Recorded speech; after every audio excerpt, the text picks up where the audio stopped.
Muy buenos días, mi nombre es Antonio Sanoja Breña, soy médico ginecólogo, especialista en reproducción asistida y se me encomendó la tarea por parte de la Asociación Venezolana de Medicina Reproductiva, de la cual me honro ser miembro fundador, de hacer un resumen sobre la historia de la fertilidad en Venezuela.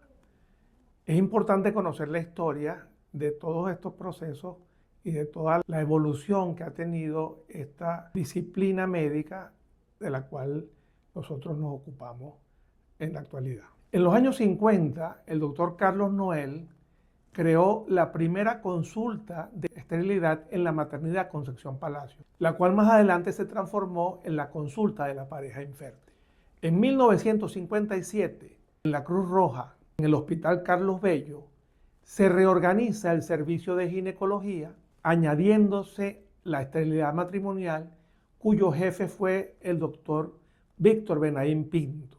Víctor Benaín Pinto fue un pionero de la reproducción en el país y muchos de los médicos que están ejerciendo en toda Venezuela fueron formados de la mano de este eminente maestro. En el año de 1972 se introdujo en Venezuela el uso del semen congelado de donantes a cargo del doctor Rubén Quintero Monasterios. El doctor Quintero publicó ese mismo año la primera publicación sobre inseminación artificial de su experiencia en los Estados Unidos.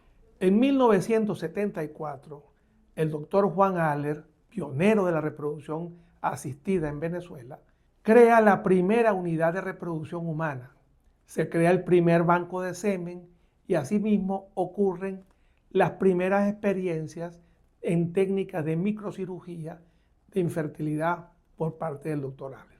En el año 80, el doctor Juan Haller y el doctor Víctor Benaín invirtieron tiempo, recursos y dedicaron mucho esfuerzo a la creación de laboratorios de alta complejidad para poder realizar fecundación asistida en el país. A pesar de que lo que voy a decir ahorita no corresponde a la historia de Venezuela, es importante decir, 10 de enero de 1985, en la ciudad de Bogotá, Colombia, se logra el primer bebé probeta en Latinoamérica, a cargo del doctor Elkin Lucena Quevedo, uno de los hombres más importantes de la reproducción mundial y de la cual me honro de ser su alumno.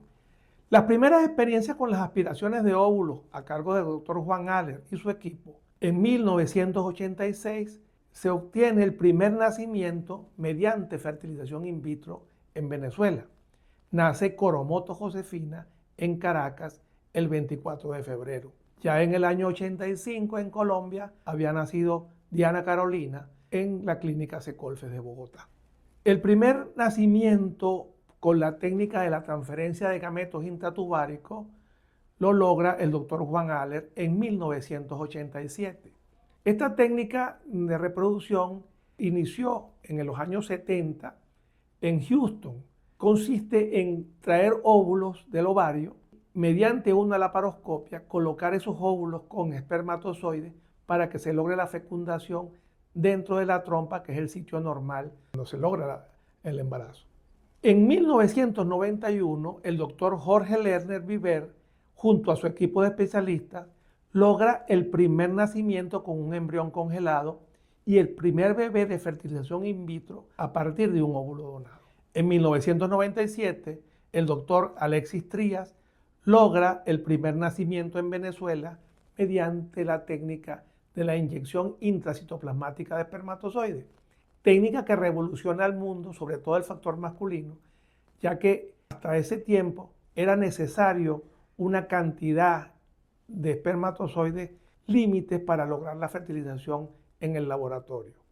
Los hombres que tenían poca cantidad de espermatozoides no podían accesar a este tipo de técnica. Y es entonces cuando el doctor Giampiero Palermo logra introducir un espermatozoide en el citoplasma del óvulo, fertilizándose este óvulo, progresando el embrión, y se logra así los primeros embarazos con la técnica de micromanipulación de gametos que revolucionó la infertilidad masculina. Ya los hombres podían, con muy pocos espermatozoides, ser padres de sus propios hijos. En 1999, la doctora Estrella Rosenberg presentó el primer embarazo producto de un embrión congelado fertilizado por inyección intracitoplasmática de espermatozoides. Y en el 2005 se logra el nacimiento de los primeros bebés producto de diagnóstico genético preimplantatorios, donde se estudia los embriones, se hace un análisis de los cromosomas de estos embriones y se ven si están sanos para su posterior transferencia. Esto fue logrado por el doctor Francisco Risque. Luego, paralelamente, se empiezan a desarrollar unidades en el resto del país. Todo lo que hemos mencionado hasta ahora, se realizaron estos procedimientos en Caracas, en la capital. Y entonces se inicia en Maracaibo, en Barquisimeto, en Puerto La Cruz, en Maracay, en Puerto Cabello y en Valencia las primeras unidades de reproducción. Y he dejado al final para comentar la unidad que yo dirijo, que es CEVALFE, Centro Valenciano de Fertilidad y Esterilidad, que inicia su trabajo en el año de 1995. Estamos próximos a cumplir 30 años de trabajo y nosotros logramos nuestro primer embarazo de fertilización in vitro en el año 96 y tenemos algunos logros como haber sido el primer equipo que logró una criopreservación exitosa de óvulos con posterior desvitrificación y el nacimiento de los primeros embarazos con óvulos vitrificados. Es importante destacar, CEVALFE ha sido una unidad pionera en reproducción asistida. Hemos logrado diferentes embarazos con diferentes técnicas. Fuimos los primeros que hicimos transferencia tubárica de ovocitos microinyectados, que es una variante de la transferencia de gametos intratubáricos, que ya fue descrita cuando el doctor Aller la hace en Caracas. La diferencia es que en la transferencia de gametos intratubáricos se colocan óvulos y espermatozoides en la trompa, directamente para que se logre la fertilización en la trompa. En la transferencia tubárica de ovocitos microinyectados, nosotros aspiramos el óvulo, introducimos el espermatozoide al óvulo y posteriormente colocamos estos óvulos microinyectados en la trompa. La diferencia es que ya lleva el espermatozoide en el interior del óvulo, lo que casi que asegura la fertilización de ese óvulo. También hicimos el primer embarazo por InvoCell. El Invo es un dispositivo plástico donde se colocan en medio de cultivo los óvulos y los espermatozoides y este dispositivo se coloca en el interior de la vagina de la mujer, utilizando la vagina como incubadora. Normalmente los óvulos y los espermatozoides se colocan en una incubadora para que se logre el proceso de la fertilización y el desarrollo embrionario. En este método, los gases, el calor, la temperatura, el pH, lo va a aportar la vagina y no la incubadora. Esta es una técnica que se considera como de mediana complejidad, donde hay que tener algunas características, como son unos óvulos para fertilización in vitro natural, que el óvulo venga con todo su cúmulo óforo y una concentración espermática adecuada. O sea, no aplica para todos los pacientes.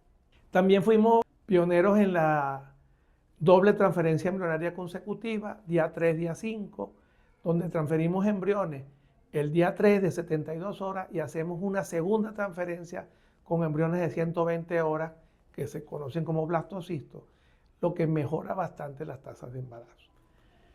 La reproducción asistida en Venezuela, debemos estar orgullosos de que casi todas las unidades trabajan muy bien, en forma muy seria, a pesar de la situación en el país. Muchas de ellas se han mantenido.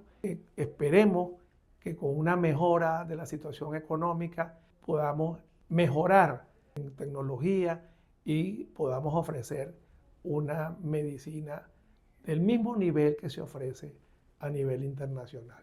Yo espero pues que este resumen haya sido de su agrado y que estamos a la orden para cualquier pregunta, para cualquier comentario al respecto.